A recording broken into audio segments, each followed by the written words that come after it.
नमो भगवते वासुदेवाय नमः। साल 2024 की सबसे पहली एकादशी कब है, इसका महत्व क्या है, इसे सफला एकादशी क्यों कहा जाता है, कैसे पूजा करनी है, क्या नियम है, ये सारी चीज़ें आपको इस वीडियो में जानने को ज़रूर मिलेगी। और ये साल की सबसे पहली एकादशी, इसका बहुत ही महत्व है, तो इसलिए वीडियो को फुल वॉच ज़रूर कीजिएगा। और इस एकादशी को सफला एकादशी क्यों कहते हैं ये भी जानेंगे, और क्यों आपको इस दिन पूजा और व्रत करना चाहिए। नए साल की सबसे पहली एकादशी जो है वो ये एकादशी है, तो चलिए जान लेते हैं इसके बारे में। नए साल के पहले हफ्ते में ही ये पहली एकादशी पड़ रही है। हर एकादशी का एक विशेष धार्मिक महत्व होता है और माना जाता है कि जो भक्त एकादशी का व्रत रखते हैं उनको पापों से मुक्ति मिल जाती है और उनके जीवन के सभी कष्ट दूर हो जाते हैं। पंचांग के अनुसार साल भर में 24 एकादशी पड़ती है और हर एकादशी का अपना अलग अलग महत्व होता है। साल 2024 में पौष माह के कृष्ण पक्ष में जो एकादशी होती है उसी को सफला एकादशी के नाम से जाना जाता है। और इसके पीछे जो इसे सफला एकादशी कहते हैं उसका एक अलग ही महत्व और कारण है। हर एकादशी का एक अलग अलग ही नाम होता है जिसके पीछे एक उसका कारण होता है।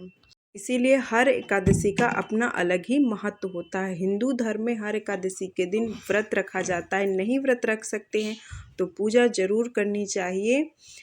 और माना जाता है कि सफला एकादशी अपने नाम की ही तरह जीवन के सभी कार्यों को सफल करने वाली एकादशी होती है। कहते हैं वर्षों तक तप करने पर जो फल मिलता है वही फल सफला एकादशी का व्रत करने पर प्राप्त होता है। यानी नाम से ही इसका नाम है सफला एकादशी, यानी सफलता।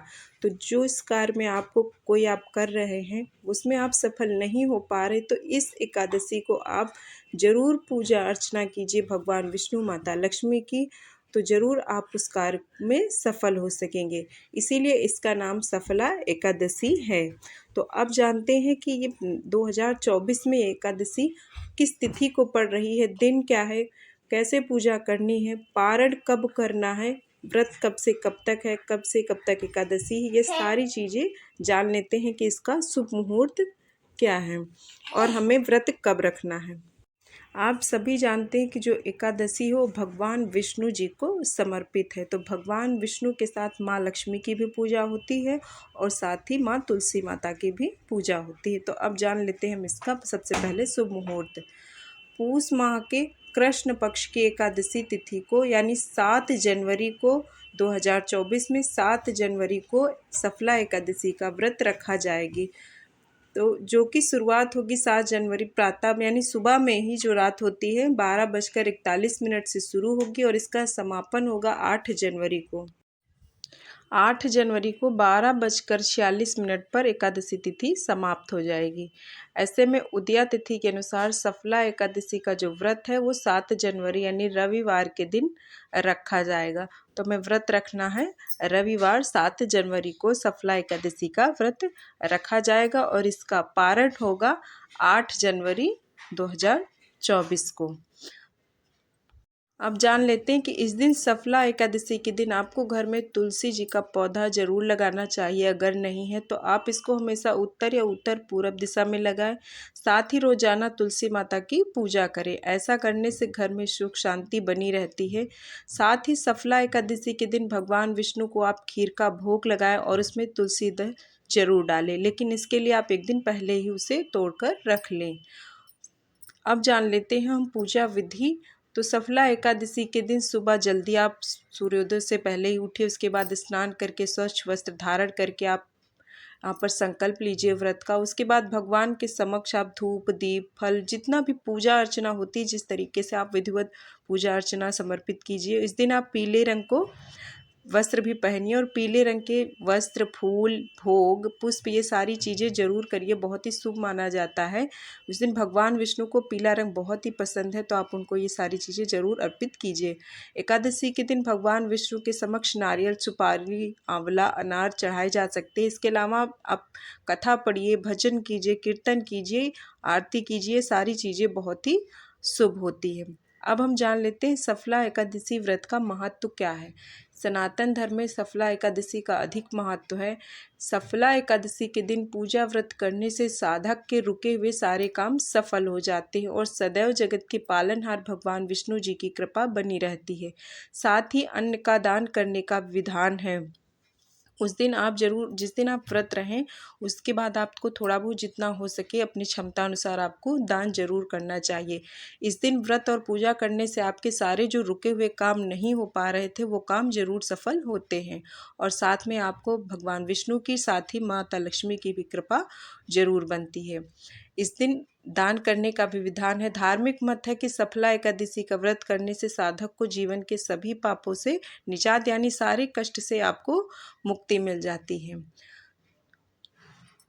उस दिन आप सुबह उठे, उसके बाद घर को स्वच्छ करें, खुद को स्वच्छ करें, स्वच्छ वस्त्र पीले धारण करें और उसके बाद मंदिर को साफ करके वहाँ पर संकल्प ले। उसके बाद आप प्रतिमा भगवान विष्णु की विराजिए, आप तस्वीर को विराजित करें चौकी पर। उसके बाद आप स्नान, कुमकुम, हल्दी, ये सारी सी चीज़ से तिलक करें। धूप, दीप, भोग, नैवेद्य जितना हो सकता है, फल आपने जो भी भोग बनाया वो सारी चीज़ें आप अर्पित करें, भोग लगाएं भगवान को। और उसमें भोग में तुलसी दल उसमें ज़रूर रखें। लेकिन ये बात का बहुत ध्यान रखना है कि तुलसी दल को आप एक दिन पहले हमेशा तोड़ के रखें। कभी भी एकादशी के दिन आप तुलसी जी को ना ही जल चढ़ाएं और ना ही उनको उसमें हाथ लगाए, यानी पत्तियों को ना तोड़े उस दिन। इसके लिए आप एक दिन हमेशा पहले ही तोड़ के रखें। उसके बाद आप शाम को विधिपूर्वक पूजा अर्चना करें और साथ में आप उनकी कथा, यानी जब जितना भी आप कर पाए उतना करें, बाद में आप उनकी आरती करें। सफला एकादशी पर तुलसी के पौधे के पास एक घी का, यानी आपको उस दिन भगवान विष्णु के साथ साथ तुलसी की भी पूजा जरूर करनी चाहिए। आप दीपक जलाएं, धूप दीप, उनको भी सारी विधिवत पूजा अर्चना करें और उनकी परिक्रमा करें। इससे आपको बहुत ही जल्दी कृपा प्राप्त होती है भगवान विष्णु की। तो उस दिन अगर आपके घर में तुलसी पौधा नहीं है तो ज़रूर लगाएं। तुलसी भगवान विष्णु को प्रिय मानी जाती है। ऐसे में एकादशी के तुलसी जी की पूजा करने से साधक को सुख समृद्धि की प्राप्ति हो सकती है। लेकिन इस बात का भी ध्यान रखना जरूरी है कि एकादशी के दिन तुलसी में ना तो जल चढ़ाएं और ना ही तुलसी की पत्ती उतारें। ना ही कभी आप रविवार के दिन या एकादशी के दिन जल चढ़ाएं और ना ही कभी तुलसी की पत्तियां तोड़ें, क्योंकि तुलसी माता जो एकादशी के दिन वो निर्जला व्रत रखती हैं, तो आपके जल चढ़ाने से उनका जो व्रत है वो खंडित हो जाता है। इसलिए आपको कभी भी एकादशी के दिन जल ही चढ़ाना भी नहीं चाहिए और ना ही तुलसी की पत्तियां तोड़नी चाहिए। तो इस बात का भी आपको ध्यान हमेशा रखना चाहिए। इसके लिए आप एकादशी के दिन पूजा में तुलसी की पत्ती रखने के लिए एक दिन पहले ही तोड़ के रख लें। आई होप आपको ये वीडियो थोड़ी भी पसंद आई होगी। अगर यूजफुल लगी होगी तो प्लीज़ वीडियो को लाइक, चैनल पर नए हैं तो चैनल को सब्सक्राइब जरूर कीजिएगा और बताइएगा कि आपको वीडियो ये कैसी लगी। मिलते हैं किसी ऐसे और नेक्स्ट वीडियो में, तब तक के लिए थैंक यू।